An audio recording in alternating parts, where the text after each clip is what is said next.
What is up, nation? Today let's talk about Sony's 8.0 firmware update that went totally sideways, and then what this means for the party system walking into the PlayStation 5 launch.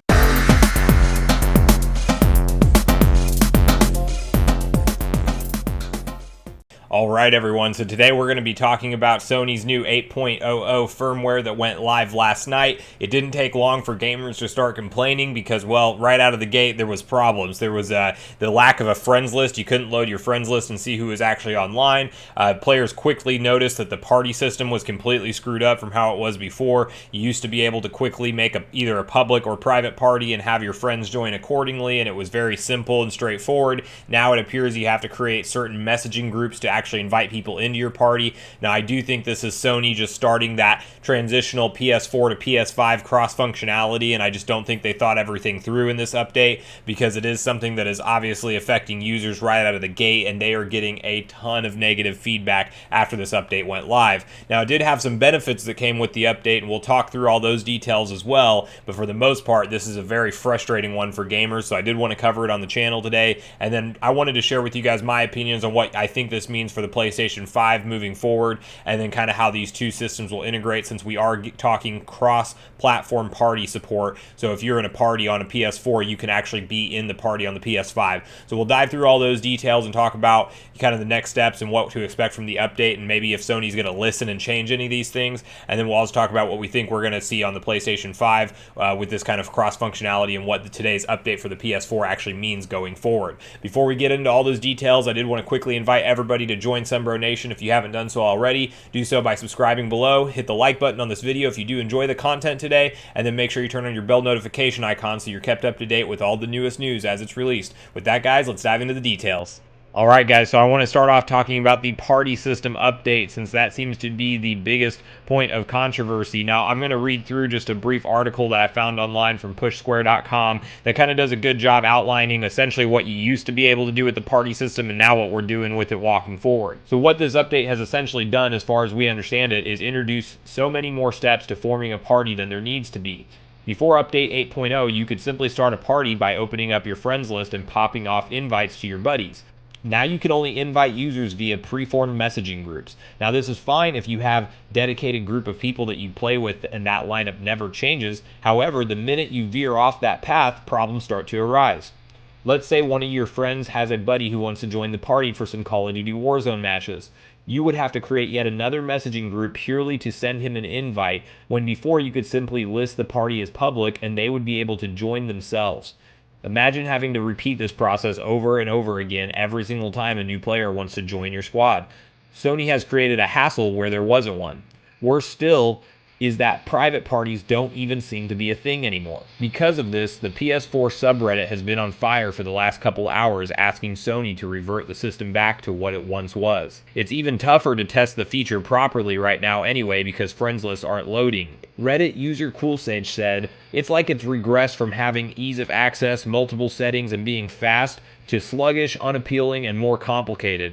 Plus, my whole system is acting up, so there's definitely some bugs." Now, so obviously this isn't a good look for Sony, with the sense that something that was once easy and straightforward now appears to be more and more complicated. And again, I think it stemmed from them just wanting to be able to integrate this into easier groups to form. I guess like their ideas is to merge the messaging chat box with the party system, and then in turn you'll have groups of friends that you want to invite, and it's going to be easier to invite larger numbers into your parties as we walk forward into this, PlayStation 5 supporting 100+ players in a party, which just seems excessive to begin with. But I think it's obviously, it's understandable why so many fans are frustrated here, because they've pushed out the update obviously before it was ready, not really thinking everything through, and then here we are today trying to still game on our PS4s before our PS5s are even here, and now we have a new roadblock in there, and there's just new problems that are arising from it. Now, I do think that Sony will listen here. I mean, at the time of even recording this now, they've actually responded on Twitter to say that they're investigating the issues with the network and things like that. But there's actually like a PS4 update is trending on Twitter, and it's generating over 22,000 tweets at the time of me recording this. So obviously a bunch of backlash is coming towards Sony about this update. A bunch of fans are are speaking out, and it's definitely something that is apparent. So I don't think they're going to just be able to look the other way on this. I do think that it will be something that has to be addressed with hopefully a 8.1 update, or maybe something down the line that we just see to come out to fix this problem, because Sony is not going to want to keep this much of their audience frustrated and upset around their party system. Obviously, chat is something that we use almost every day on the PlayStation for a lot of people, especially anybody who does anything in online multiplayer games. So it's a big feature to screw up. I do think that we're going to see Sony hopefully fix this, and it's definitely not a good look as we walk into this pending console launch, when we have, you know, the PS5 pre-order still going on and people trying to get their hands on that and that whole fiasco. So I do think they'll want to make some adjustments here and listen to the fans a little bit. Now, the other hot button topic with this update is Sony has now made it abundantly clear that they are recording your interactions in parties and voice chats, and then even your messages that we're sending back and forth. Now, that's news to a lot of players, but it's actually something that's been in Sony's terms and conditions since before the launch of the PS4. So I myself did not know that before this update came out, but after doing some research online, it appears that they've always been doing this, but we are kind of walking into this new era of technology where companies who are collecting data and aren't being very upfront about it with their customers are getting a lot of heat. So I think it's Sony just making it very apparent that they are doing that to hopefully avoid any, you know, potential bad press coming down the line for doing such a thing. Now, they've actually said now when you join parties, if you look at screenshots that other users have shared, it says voice chats may be recorded for moderation. By joining, you agree to being recorded. So they actually put it out in a statement when you join the party, so it's very in your face and you can see it now. And this has put spooked a lot of gamers. It's something that has been happening either way. And even in their deeper terms and condition parts, it says information we get can include your content, voice and text communications, gameplay videos, the time and location of your activities, your real name, your PSN online ID, and IP address. So it sounds pretty scary whenever you read it out there, but guys, it's nothing new. We're living in a really crazy time right now where information is like more valuable than oil. So I mean, every company, every platform that we're on is obviously doing things like this. Whether they bring it to our attention or not, that's a whole nother topic, but this is something that's been going on all the way up to this point. Sony's just being more forthright with letting you know that it's going on as you're joining the parties now. So I don't think this is anything to freak out about, but it is something that will, has been happening and will continue to happen going forward. And it's just them kind of pulling back the curtain a little bit more. So there's probably, nobody that shouts them out for doing this and acting like they weren't above board with it. So, but of course, whenever this comes to the light of all the fans for the first time, you could expect a pretty divisive reaction on that. And that's what we're seeing online right now. Now, to name off a few of the positive changes that they did make, or just, I guess, the total changelog that I'll go ahead and share with you guys, we did see some updated functionality and rebranding of the PlayStation streaming app. So the Remote Play app used to be called PlayStation 4 Remote Play, and now it's going to be PlayStation Remote Play. So obviously, being able to go ahead and support the PS5 in that. And then they did updates to both the mobile and the PC version of those apps to kind of help support the PlayStation 5 out of the gate. So now whenever you open up the app, you'll have the option to connect to either your PlayStation 4 or your PlayStation 5. So that's something that to be expected.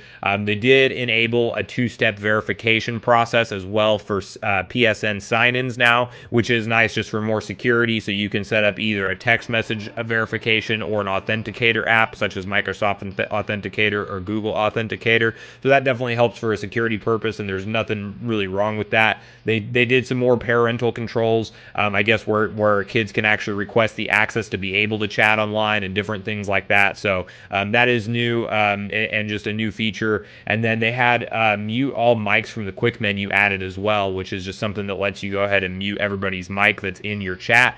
So that's, I guess, a welcome addition as well. And then new avatars was the last thing that we saw in this update besides the whole party chat fiasco. And they did add in some Bloodborne avatars, which I'm personally a fan of in there. So at least the update wasn't all bad, but I'll be honest with you guys, it's pretty rocky at this point so far. And I do think that we're going to get some official statement from Sony about listening to the fans and hopefully making some changes, because it's just too hot button of an issue right now, it looks like, for them to just ignore and look the other way on. I do think that they have to do some some preparation to line this up correctly with the PlayStation 5. We're even seeing, like, the last change I guess I forgot to mention was the events are going away. You can't create events any longer. Now, I personally didn't do that to begin with, so that's not really a big deal to me, but I'd be curious to know if you guys did use that feature and if that's something that also upsets you. So please let me know that in the comment down below. But we are going to see continued changes as we walk closer and closer into this PlayStation 5 console launch,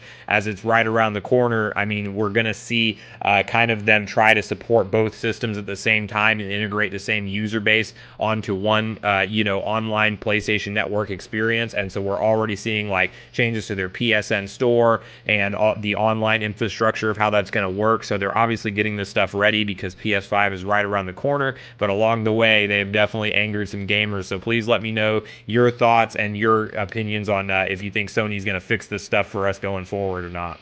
Thanks so much for watching the video today, everyone. I do truly appreciate you all sticking around till the end. I did just want to invite everybody to leave me a comment at this point and let me know what your thoughts are on this update. Are you heavily affected by this party change? Are you by maybe one of the small camp that actually enjoys the update and wants it to remain this way? I personally do think we're going to see Sony make some changes from all of the backlash that's happening around this update, but I would love to know your guys' thoughts, so please leave me a comment with that down below. And then I did just want to quickly invite everybody one more time to join Sunbro Nation today. If you haven't done so already, do so by subscribing below. Hit the like button on this video on your way out if you did enjoy the content, and then make sure you turn on your bell notification icon so you're kept up to date with all the newest console news and gaming news as we walk closer and closer into this PlayStation 5 launch. With that, guys, I'm going to end the video here. You all have a great day. Sunbro Nation, out.